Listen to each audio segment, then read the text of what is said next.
Hello and welcome to Realistic Business Forecasting.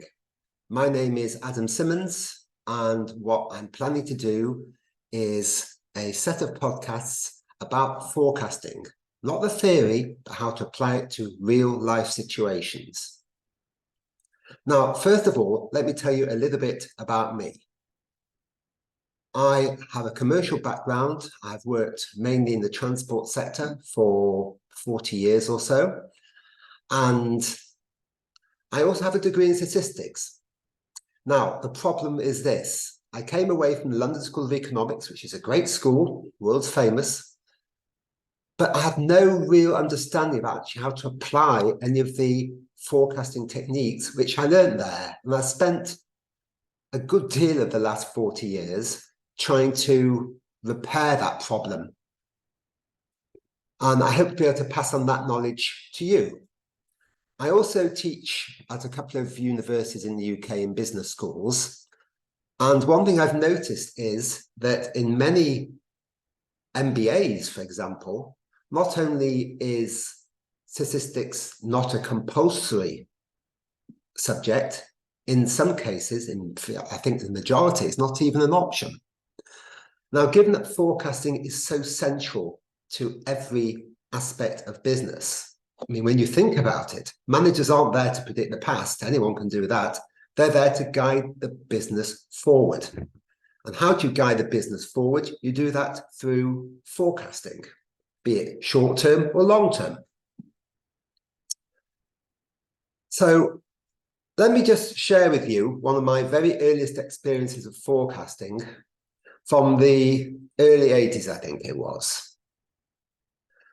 And this was a chart which I saw in a major publication by one of the world's leading lending institutions. Now, let's actually stop and consider what this is actually telling us. First of all, you can see that the railway has been in significant decline for many years. It's lost nearly half its business in the course of 10 years or so. And then by some miracle, what happens? At the same rate it was declining, it starts increasing again. Isn't that wonderful? Now, I took a look at this and I thought, in the words of John McEnroe, you cannot be serious. Think about what this organization is like. It clearly has low morale. It probably has poor management, poor working practices, a shortage of funds. There are so many problems which need to be turned around in this particular business. Excuse me. And it's going to take a darn sight more than a few months to do that. It could take several years. It will require a clean out of management, an injection of funds. All these things take time to do. Even if the government is backing this particular railway industry, which it probably was. Now, one of the things which I have noticed is that it's not just developing countries which have poor forecasting. I've come across multi-billion-dollar companies in Europe with whom I've consulted, whose quality of forecasting can really only be described as shocking. A first-year statistics student would be able to look at these forecasts and think, oh, hold on, you're doing it wrong. Now, the thing with forecasting is you're never going to be completely accurate.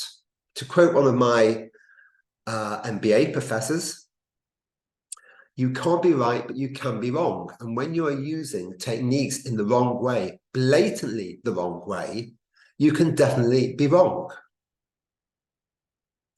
One of the other things about forecasting, which I will be exploring in future podcasts, is the softer elements. It's not just a matter of number crunching. I mean, going back to the example I just put on the screen, some things which we didn't consider were there changes in legislation which perhaps reduced the railways market share? What happened to competition for road haulage? Did it increase, decrease, stay the same? Perhaps the country itself was in a period of very poor economic growth or decline. Those are sorts of things which you need to consider. And I've already mentioned the issue of having an organization which is in itself moribund if it's not functioning properly, there are all sorts of cultural issues which need to be sorted out. And that needs to feed somehow into forecasting. Another cultural aspect which is worth showing is optimism bias. Now, optimism bias occurs in many companies. And again, the example I showed of the African Railway is an example. Here's another from the UK. This is the Office of Budget Responsibility and its forecasts of productivity.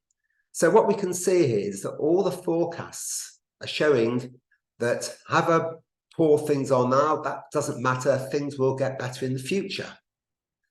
But look what actually happens with forecast after forecast. We're seeing that the forecasts aren't realized. And if you actually look at this chart from about 2011 to 2017, productivity didn't budge one jot, in spite of all the forecasts saying otherwise. Now, the OBR does recognize that this is a problem, and I'm not sure if they've solved it subsequently to when these latest forecasts were done, which is March 2017. But you find this in all sorts of organizations. And that is why when I wrote my book, I did call it realistic business forecasting, because the realism is so important. Now, I'd just like to mention some of the issues I would like to cover in future podcasts, as well as the actual techniques of forecasting, which I'll try and make as painless as possible. There are plenty of numbers involved, of course, but I will try and minimize the theory. It's also important to look at some basic statistical functions, such as probability and sampling. I mentioned previously the importance of the background to a forecast, so competition, the economic environment. I'll look at those. How does consumer behavior affect demand and forecasting? And also things like marketing strategy. One of the things I have been doing in one of my consultancy projects is trying to persuade the client that it's not just a matter of putting on faster buses and more frequent buses. You actually have to communicate all this to potential customers. And this is in a city where the market share for buses is something like less than 5%. So there are all sorts of issues which are going to affect our forecasts. Now, if you do have any shocking forecasts of your own, then do feel free to add them in the comment box below. And I look forward to speaking with you on future occasions. So bye-bye for now.